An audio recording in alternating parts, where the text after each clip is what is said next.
안다는 점쟁이들이 있습니다. 점집에 가면 앉으면 앉자마자 딱 보면 알겠구만 이런 사람들이 있어요. 이런 점쟁이들이 있습니다. 정말 점쟁이들이 딱 보면 우리의 모든 걸 다 압니까? 그렇지 않습니다. 자기 앞가림도 제대로 하지 못합니다. 오늘 성경 본문에 하나님은 우리에게 너희들이 보는 것이 무엇이냐, 너희들이 세상에 대해서 아는 것이 무엇이냐, 이웃에 대해서 아는 것이 무엇이냐, 너희들이 알고 있는 것은 부분적인 것이다 이렇게 말했습니다. 9절에 보면 우리는 부분적으로 알고 부분적으로 예언한다 그랬습니다. 이런 사람이 있습니다.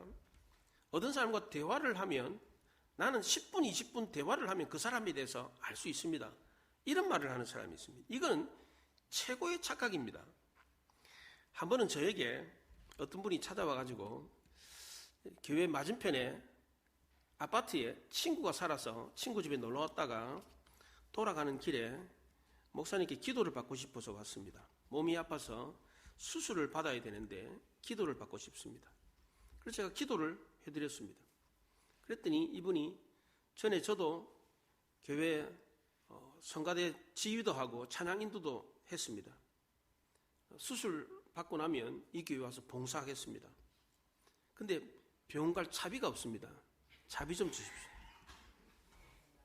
핸드폰 번호도 가르쳐주고 주소도 가르쳐주면서 수술 받고 나면 꼭 찾아와서 봉사하겠습니다.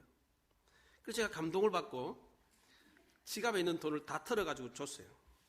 그래서 나중에 수술을 잘 받았는지 안부 전화를 하려고 전화를 했더니 딴 사람 전화예요. 아, 또 내가 속았구나. 제가 이렇게 잘 속습니다. 그래서 요즘은 그런 분 오면 그냥 속는 셈 치고 그냥 이렇게 줍니다. 예. 하도 그런 분들이 많아가지고. 우리가 어떻게 그 오랜 세월 살았던 사람을 1, 20분 대화한다고 해서 어떻게 그 사람을 다 알 수 있겠습니까? 그 사람을 안다는 것 자체가 어리석은 생각입니다. 특히 저같이 여러 사람을 대하는 사람일수록 더더욱 그렇습니다. 아, 이 사람은 이런 유형이구나. 저 사람은 저런 유형이구나. 이렇게 쉽게 판단하는 경우가 있습니다. 그렇게 하지 않으려고 하는데도 자꾸만 그렇게 쉽게 판단을 해버리는 경우가 있습니다. 우리 주변에 혈액형을 가지고 사람을 이렇게 판단하려고 하는 사람들이 있어요. 요즘은 또 MBTI 검사라고 그래가지고 그걸 통해 가지고 저 사람은 어떤 유형 이렇게 사람을 이렇게 판단하고 이해하려고 하는 사람이 있습니다. 그런데 MBTI는 검사할 때마다 조금씩 그 검사 결과가 달라진다는 거 아십니까? 예, 똑같아야 되는데 달라집니다. 검사할 때마다 그게 달라져요. 하나님은 우리를 신묘막측하게 만들었다고 그랬어요. 신통방통하게 묘하게 만들어가지고 가히 측량할 수 없게 만들었다고 그랬어요. 근데 우리가 어떻게 우리를 측량할 수 있습니까? 저 사람은 요런 유형 이렇게 할 수 있습니까? 우리가 사람에 대해서 느끼고 아는 것은 부분적인 것뿐입니다. 그게 전부가 아닙니다. 우리는 사람을 온전히 알지를 못합니다. 그래서 우리는 사람을 대할 때 겸손할 수밖에 없습니다. 우리는 눈으로 보는 것이 다 진실이라고 생각하는 경향이 있습니다. 백문이 불여일견이라는 말이 있습니다. 100번 듣는 것보다 한 번 보는 게 더 낫다 그런 뜻입니다. 그만큼 보는 것을 중요하게 여깁니다. 그러나 우리가 보는 것도 진실이 아닐 수 있습니다. 마술이라는 것은 그렇지 않습니까? 마술이라는 게 뭡니까? 눈속임입니다. 착시 현상을 통해서 뭔가를 이상하게 보여주는 겁니다. 착시 현상은 사물이 갖고 있는 그 본질적인 성격과 우리가 눈으로 보는 그 사이에 차이점이 나타나는 것을 말합니다. 이와 같은 현상은 우리의 삶의 일상 가운데 많이 있습니다. 예를 들면 우리가 영화관에서 영화를 보잖아요. 이것도 하나의 착시 현상입니다. 영화는 하나하나 찍은 사진을 빨리 돌리면 그게 움직이는 것처럼 보이는 겁니다. 그러니까 정지해 있는 화면 하나하나를 찍어서 빨리 돌리면 그게 움직이는 것처럼 보이는 거. 그게 영화입니다. 눈이 오고 난 뒤에 산을 보잖아요. 산이 가깝게 보입니다. 검은색과 흰색을 나란히 놓고 보면 검은색은 작게 보이고 흰색은 크게 보입니다. 왜냐하면 검은색은 후퇴색이고 흰색은 진출색이기 때문에 그렇습니다. 그래서 뚱뚱한 사람이 흰 옷을 입으면 더 뚱뚱해 보입니다. 그렇잖아요. 예. 왜 그래요? 이게 바로 착시 현상 때문에 그렇습니다. 우리 눈앞에 날아다니는 파리도 이렇게 보다가 갑자기 안 보여. 안 보이잖아요. 모기도 잡으려고 이렇게 하다가 갑자기 안 보여. 안 보입니다. 왜 그렇습니까? 이것도 착시 현상입니다. 우리의 눈은 일정한 각도만 보게 되어 있습니다. 그 각도를 벗어나면 안 보입니다. 우리는 제한된 시야, 제한된 각도를 보고 있는데 그 보는 것이 전부라고 생각하면 안 되는 겁니다. 우리는 이성적으로 어떤 사물을 보고 느끼고 알 수 있습니다. 그러나 우리의 이 이성조차도 온전하지를 못합니다. 아담과 하와가 범죄하고 난 뒤 에덴 동산에서 쫓겨난 이후에 인간의 이성은 온전하지 않습니다. 우리는 사람을 볼 때 자기 입장에서 봅니다.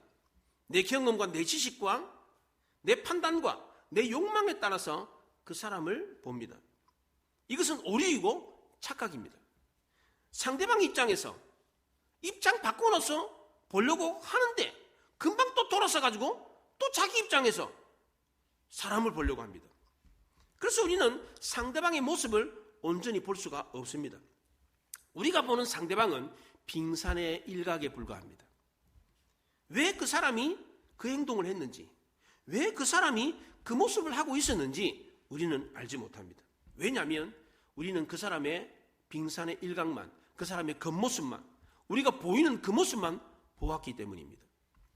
일본의 노벨 문학상 작가인 오에 겐자부르라고 하는 사람은 나는 내 아들 때문에 내가 노벨상을 받았다, 이런 얘기를 했습니다.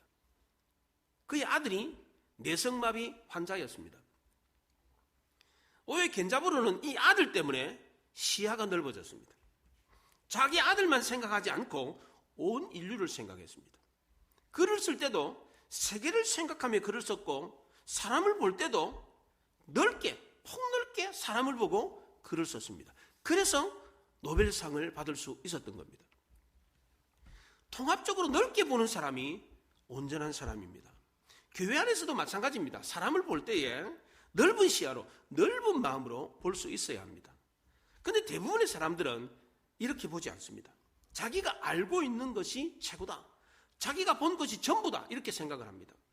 오늘 본문에 나오는 고린도 교회 성도들도 그랬습니다. 자기가 알고 있는 것을 가지고 마치 다 알고 있는 것처럼 생각을 했습니다. 자신들이 본 것이 전부인 것처럼 생각을 했습니다. 바울은 이런 고린도 교회 성도들에게 너희들이 은사가 많고 능력이 많다고 하는데 그것은 다 부분적인 것에 불과하다. 온전한 것이 오면 그 부분적인 것은 쓸모가 없이 폐해진다, 이렇게 말했습니다. 바울은 고린도서 13장에서 앞부분에서 사랑에 대한 설명을 합니다. 그리고 뒷부분에서는 사랑 외에 다른 은사의 한계성을 설명했습니다. 사랑 외에 다른 은사들은 다 부분적이고 제한적이다. 그래서 온전한 것이 오면 그 제한적이고 부분적인 것은 쓸모가 없어서 다 버려지게 된다, 그렇게 말을 했어요. 바울은 이 부분적인 것을 설명하기 위해서 두 가지 비유를 들었습니다. 하나는 마치 어린아이의 일과 같다 그랬습니다. 11절에 보면 내가 어렸을 때는 말하는 것이 어린아이와 같고 깨닫는 것이 어린아이와 같고 생각하는 것이 어린아이와 같다 그랬습니다. 어떤 성도가 예언을 한다면 그 예언은 부분적인 것입니다. 그 사람의 전 인생을 다 말해주는 것이 아닙니다. 내가 아는 것처럼, 내가 다 아는 것처럼 말하지만 그렇지가 않습니다. 지극히 부분적인 겁니다. 방언을 하는 것도 하나님의 말씀을 듣고 그 뜻을 말하는 것인데 이것도 역시 마찬가지로 부분적인 것입니다. 하늘이 신령한 은혜와 은사를 깨닫는 은사도 하나님의 모든 뜻과 모든 계획을 다 알고 있는 것이 아닙니다. 지극히 부분적인 것일 뿐입니다. 그럼에도 불구하고 고린도 교회 성도들은 예언을 하고 방언을 하고 영적인 지식을 깨닫는 것이 전부 다 아는 것처럼 그렇게 생각을 했습니다. 이것은 착각이었습니다. 이것은 마치 컵에 담겨있는 소금물 조금 마시고 바다 전체 물을 다 안다고 하는 것과 같았습니다. 바울은 알면 알수록 자기는 모르는 게 너무 많다, 이런 말을 했습니다. 고린도서 8장에서 만일 누구든지 무엇을 아는 줄로 생각하면 마땅히 알 것을 알지 못하는 것이요 그랬습니다. 내가 알면 알수록 모르는 게 너무 많다, 이런 얘기를 했습니다. 그런데 어린아이들은 어때요? 그렇지가 않습니다. 다 알고 있다고 생각합니다. 나이가 어릴수록 더 그렇습니다. 근데 나이가 들면 들수록 반대로 말합니다. 나는 아직도 모르는 게 너무 많다. 이런 생각을 합니다. 어린아이는 그렇지가 않습니다. 자기가 마치 다 알고 있는 것처럼 생각을 합니다. 또 어린아이들은 지극히 자기중심적이고 지극히 현실적입니다. 먼 미래를 내다보지 못합니다. 지금 내게 좋으면 좋은 거고 지금 내가 싫으면 싫은 겁니다. 부모는 나중에 이거 좋은 거니까 이거 먹어도, 나중에 이거 좋은 거니까 공부 열심히 해, 이렇게 말을 하는데 아이들은 이 말을 이해를 못합니다. 어린아이들은 조금만 잘해주면 좋은 사람이라고 생각합니다. 조금만 싫은 소리 하면 나쁜 사람, 돌아서 버리고 싫은 기색을 그냥 드러냅니다. 고린도 교회 성도들은 말하는 것이나 깨닫는 것이나 생각하는 것이 어린아이와 같았습니다. 그런데도 자기네들은 마치 어른인 것처럼 생각을 했습니다. 방언을 하면서 하늘의 이치를 알고 있다라고 생각했고, 예언을 하면서도 사람의 삶을 전부 다 알고 있다라고 생각했습니다. 그런데 바울이 보기에는 전혀 그렇지가 않았습니다. 또 하나 바울은 이 부분적인 것을 비유할 때에 거울을 보는 것과 같다, 이렇게 말을 했습니다. 그 당시에 거울은 우리가 지금 쓰고 있는 그 유리에다가 수은 발라가지고 보는 그런 투명한 깨끗한 그런 거울이 아닙니다. 그 당시에 거울은 청동 거울이었습니다. 구리 있잖아요. 구리 반반하게 두들겨가지고 닦아가지고 뺀질뺀질하게 해가지고 그 쳐다보는 겁니다. 고린도 지방이 이 거울을 만드는 주 생산지였습니다. 거울을 만드는 지역이다 보니까 바울이 이 거울에 대한 비유를 했던 겁니다. 너희들 거울 보는데 그 거울하고 실물을 보면 어떤 게 더 깨끗하냐? 거울이 깨끗하냐? 실물이 깨끗하냐? 실물이 깨끗하죠. 그래서 너희들이 보는 거는 마치 거울을 보는 것과 같다, 이렇게 말했어요. 거울은, 청동 거울은 그 당시에 아무리 뭐 침 바르고 해가지고 닦아가지고 봐도 흐리멍텅하게 보입니다. 제대로 보는 게 아닙니다. 방언을 하고 예언을 하고 영적인 지식을 통해서 알고 있는 것도 제대로 아는 것이 아니었습니다. 그런데도 고린도 교회 성도들은 자기네들이 마치 제대로 다 알고 있는 것처럼, 모든 것을 다 아는 것처럼 착각을 했습니다. 하늘의 신령한 은사를 가지고 자기중심적으로 사용했습니다. 자기 입장에서 생각하고 자기 욕심을 위해서 은사를 사용했습니다. 하늘의 신령한 은사를 갖고 능력을 행사하면서 마치 다 아는 것처럼, 다 할 수 있는 것처럼 생각을 했습니다. 이것이 바로 어린아이의 일과 같았고 거울을 보는 것과 같았습니다. 우리도 마찬가지입니다. 우리가 생각하고 판단하고 있는 것, 이해하는 것, 제대로 판단하고 뭐 제대로 보는 것 같지요? 그렇지가 않습니다. 이야기를 들을 때도 마찬가지입니다. 간접적으로 애둘러 가지고 들으면 오해가 생기기 마련입니다. 직접 말을 듣지 않고 이 사람 저 사람 둘러 가지고 말을 듣게 되면 오해와 편견이 생기게 됩니다. 왜냐하면 전혀 다른 생각과 감정이 거기에 개입이 되기 때문에 그렇습니다. 전하는 사람의 강조점이 달라집니다. 그 사람이 갖고 있는 선입견이 거기에 들어갑니다. 우리는 이것이 온전하지 않다는 사실을 알면서도 그런 얘기를 들으며 쉽게 빠져듭니다. 왜냐하면 우리는 어린아이와 같은 본성을 갖고 있기 때문입니다. 남 잘 되는 꼴을 못 봐요. 남 헐뜯고 싶은 마음이 있기 때문에 그렇습니다. 우리는 사람을 볼 때 어린아이처럼 청동 거울을 보는 것처럼 사람을 보고 판단하고 이해한다는 사실을 알아야 합니다. 우리는 모든 것을 부분적으로 보고 부분적으로 이해하고 있을 뿐입니다. 게다가 오늘 우리가 살고 있는 이 시대는 지식의 홍수 시대 속에서 살고 있는 겁니다. 프랑스의 천재적인 철학가 미셸 푸코라는 사람이 있습니다. 제가 대학원 시절에 이 사람 책이 유명하게 많이 나와가지고 그때 스터디도 하고 많이 읽었는데, 이 사람이 이런 얘기를 했습니다. 현대로 갈수록 통합적인 사고를 하기 어려워진다, 그렇게 말했어요. 옛날에는 아는 것이 별로 없었기 때문에 한 사람이 여러 가지를 할 수가 있었습니다. 그런데 이제는 아는 게 너무 많습니다. 지식이 너무 많아졌습니다. 그래서 이걸 다 할 수 없는 시대가 돼버렸습니다. 그래서 현대로 갈수록 통합적인 사고를 할 수 있는 사람이 별로 없다는 겁니다. 현대인들은 아는 것이 지극히 부분적인 겁니다. 왜냐하면 아는 게 너무 많다 보니까. 17세기에 미적분학을 발명했던 라이프니츠라고 하는 수학자가 있습니다. 우리 이 사람을 수학자로 아는데 이 사람은 과학자였고 철학자였습니다. 이 사람은 20살이 되기 전에 이미 그리스어와 라틴어에 통달을 했습니다. 그리고 보통 교과서를 다 읽어가지고 다 깨우쳤습니다. 그리고 36살이 되던 해에 과학과 신학과 수학과 철학과 법학 분야에서 박사학위를 5개나 받았습니다. 이 사람이. 이렇게 된 이유는 그 당시에 학문이 통합되어 있었기 때문입니다. 현대의 학문은 어때요?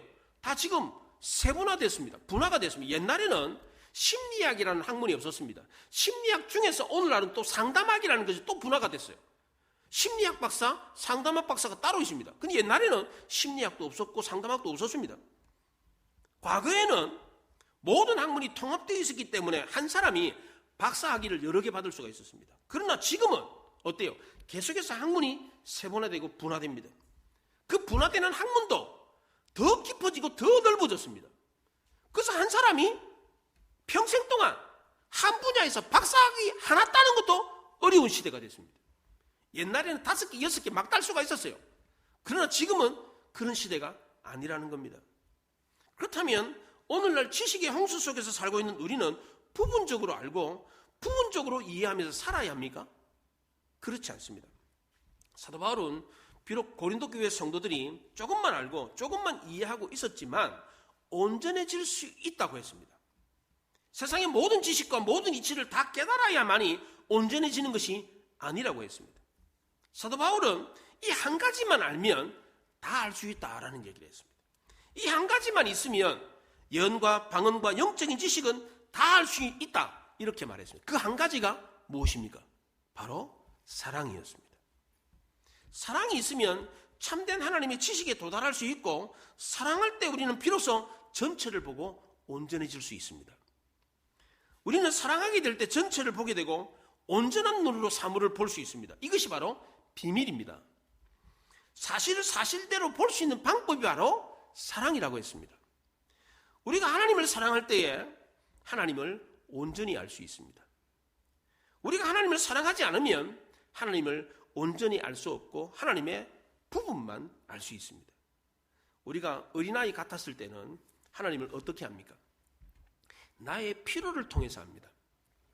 나의 필요를 채워주시는 하나님, 나에게 건강을 주시는 하나님, 나의 삶을 형통하게 하시는 하나님, 내 가정에 물질을 주시는 하나님, 내 자녀에게 행복을 주고 내 자녀를 잘되게 하는 하나님, 이런 하나님으로 알았습니다. 어린아이는 이처럼 나의 필요를 통해서 하나님을 압니다. 그러니까 하나님의 어떤 부분만 아는 것입니다. 내 문제를 해결해 주시는 하나님, 내 문제에 대해 해답을 주시는 하나님으로 압니다. 이것이 바로 어린아이 눈으로 본 하나님입니다. 하지만 하나님을 사랑하게 되면 하나님의 온전한 모습을 보게 됩니다. 하나님의 마음을 알게 되고 세상 영혼을 향한 하나님의 아픔도 이해하게 됩니다. 그래서 하나님을 온전히 알게 되는 것입니다. 어린아이일 때는 자기중심적으로 하나님을 압니다. 자기 필요를 채워주시는 하나님. 어린아이일 때는 맛있는 거 주면 좋아하고 놀아주면 좋아합니다. 엄마 아빠 마음도 모릅니다. 모르면서 안다 그래요. 하지만 어른이 되면 엄마 아빠의 마음을 압니다. 부모의 따뜻한 마음을 알게 되고 쓰라린 고통도 알게 됩니다. 이것을 알 때 비로소 그 사람은 어른이 되고 그제서야 부모를 사랑하게 되는 겁니다. 사랑하게 되면 부모님이 어떤 분이신지 알게 됩니다. 그저 나에게 먹을 것, 입을 것 챙겨주는 그런 분이 아니라 나를 위해서 얼마나 수고하고 얼마나 많은 고생을 했는지 알게 됩니다. 우리는 부모를 사랑할 때 비로소 부모를 온전히 알게 됩니다. 우리가 하나님을 온전히 아는 것도 마찬가지입니다. 우리가 하나님을 사랑하면 하나님을 온전히 알 수 있습니다. 우리가 신앙적으로 어른이 될 때가 언제입니까? 하나님을 사랑할 때입니다. 내가 하나님을 사랑하고 하나님이 나를 사랑하는 그 사랑을 알면 내가 어른이 되었구나 이렇게 생각하면 맞습니다. 우리가 부모님을 사랑하고 부모님이 우리를 사랑하는 그 사랑을 알면 내가 어른이 되었구나 이거를 알 수 있습니다. 우리가 하나님을 사랑하면 하나님은 자신을 우리에게 나타내 보여주겠다고 했습니다. 요한복음 14장 21절에 나의 계명을 가지고 지키는 자라야 나를 사랑하는 자니 나를 사랑하는 자는 내 아버지께 사랑을 받을 것이요 나도 그를 사랑하여 그에게 나를 나타내리라 그랬습니다. 우리가 하나님을 사랑하면 우리도 하나님의 사랑을 받고 하나님도 자신을 우리에게 나타내 보여준다고 했습니다. 우리는 자꾸만 사랑을 받으려고만 하는데, 사랑은 받으려고만 한다고 해서 받는 게 아닙니다. 이건 착각입니다. 이건 착각이에요. 사람들이 자꾸만 사랑을 받으면 사랑을 받을 줄 알고 생각하는데 그렇지가 않습니다. 내가 상대방을 사랑하면 나도 사랑을 받습니다. 부부간의 사랑도 마찬가지입니다. 남편이 아내를 사랑하면 그 남편은 아내의 사랑을 받습니다. 아내가 남편을 사랑하면 남편의 사랑을 받습니다. 맞습니까? 틀립니까 이게? 맞는 말 아닙니까? 당연한 것 아니에요? 그렇잖아요? 남편이 아내를 사랑 안 하는데 어떻게 아내의 사랑을 받습니까? 그렇잖아요? 아내가 남편을 사랑 안 하는데 어떻게 남편의 사랑을 받습니까? 너무나도 당연한 이야기 아닙니까? 그런데 자꾸만 우리는 사랑을 받으려고만 한다는 거예요. 중국 후한 시대에 거한 재미의 주인공인 맹광이라고 하는 여자가 있었습니다. 중국 역사서에 기록이 될 만한 한 내용이니까 이 맹광이라고 하는 여자가 피부가 검고 뚱뚱하고 못생겼습니다. 근데 또 이 자존심은 얼마나 센지 또 이렇게. 근데 이 맹광이라고 하는 이 여자가 양홍이라고 하는 그 동네에 가난하지만 아주 학식이 높고 잘생긴 남자와 결혼을 했습니다. 근데 이 맹광이라는 여자가 매일마다 밥상을 눈썹에 맞춰가지고 남편에게 이렇게 깍듯이 공경하듯이 밥상을 놓아가지고 그래가지고 남편의 사랑을 받았어요. 이 놀라운 이야기잖아요. 엄청나게 못생긴 여자가 매일마다 남편 밥상을 눈썹에 맞춰가지고 이렇게 밥상머리를 갖다 줘가지고 남편의 사랑을 받았다는, 거기서 나온 말이 거한 재미입니다. 이게 이렇게 부부가 서로 사랑하면 숨길 게 없어집니다. 그러나 사랑하지 않으면 숨깁니다. 나는 진실을 말했는데 상대방은 내 진실을 오해할 수 있어, 이런 생각이 들어가지고 숨깁니다. 그러나 부부가 진실로 사랑하면 자기 약점도 얼마든지 말할 수 있습니다. 사랑하는 자 앞에서 내 약점은 더 이상 약점이 아닙니다. 사랑하는 자의 약점은 오히려 더 사랑할 부분이 되는 겁니다. 더 연민이 생기고 더 감싸주고 더 도와주고 싶은 부분이 되는 겁니다. 하나님은 자기를 사랑하는 자에게 진짜 자기 모습을 보여준다고 그랬습니다. 그래서 우리가 하나님을 사랑하면 하나님의 온전한 모습을 볼 수 있게 되는 것입니다.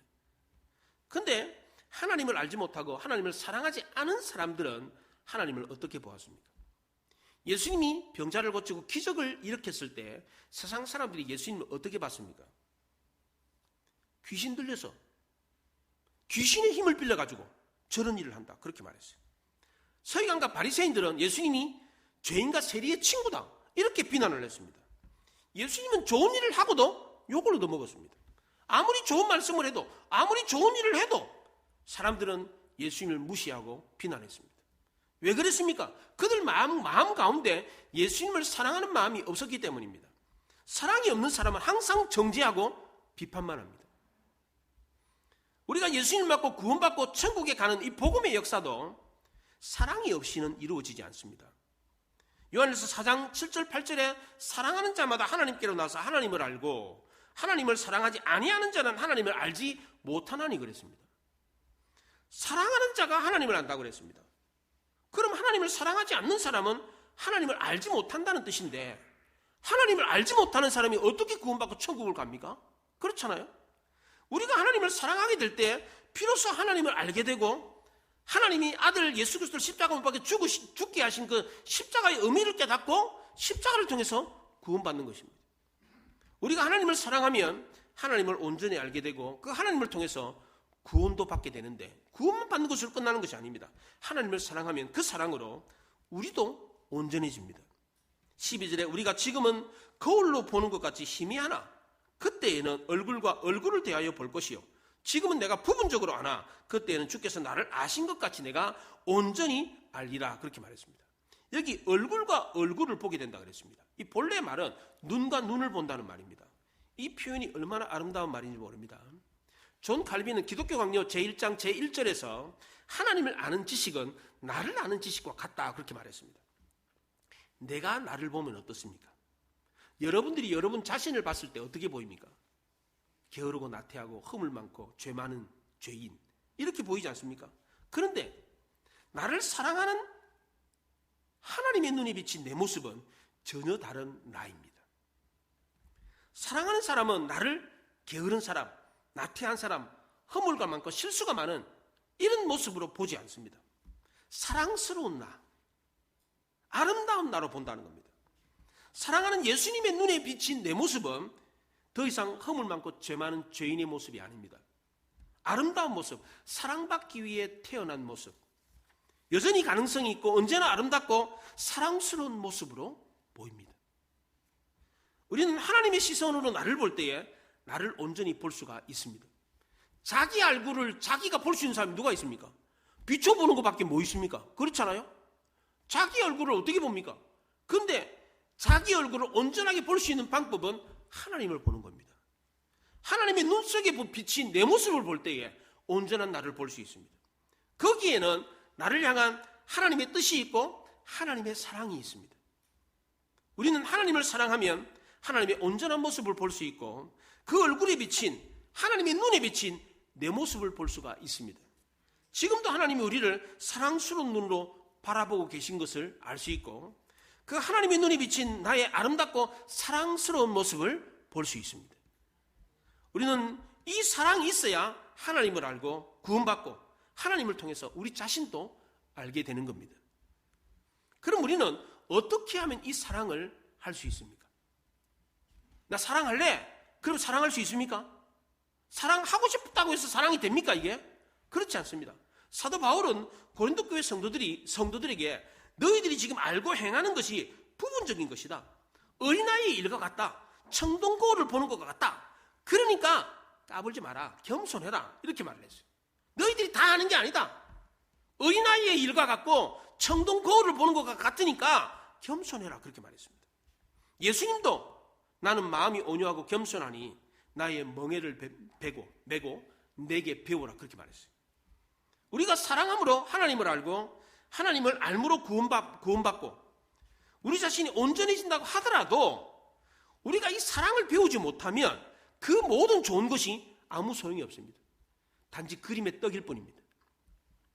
사도 바울은 고린도 교회 성도들에게 이 사랑을 배우려면 어떻게 해야 된다고 했습니까? 겸손해야 된다고 했습니다. 우리도 주님처럼 겸손하게 낮아지지 않으면 이 사랑이 아무리 좋은 것이라고 할지라도 이 사랑을 할 수가 없습니다. 사도 바울은 고린도서 13장에서 사랑을 15가지로 설명을 했습니다. 근데 그 15가지 사랑의 정의 중에 3가지 반복한 것이 있습니다. 사랑은 오래 참고 모든 것을 참으며 모든 것을 견디느니라 그랬습니다. 바울이 정의한 사랑을 한마디로 말하면 뭡니까? 참는 겁니다. 참아야 사랑할 수 있습니다. 그럼 어떤 사람이 참습니까? 겸손한 사람이 참습니다. 교만한 사람은 못 참습니다. 아니, 안 참습니다. 그래서 사랑이 안 되는 겁니다. 우리 모두는 오래 참고 모든 것을 참고 모든 것을 견딤으로 사랑하여 주님을 온전히 알고 우리 자신도 온전해지는 놀라운 변화를 경험할 수 있기를 바랍니다. 이 사랑으로 행복하고 아름다운 인생을 살아가는 우리 모두가 될 수 있기를 바랍니다. 기도하겠습니다. 말씀을 생각하며 기도합니다.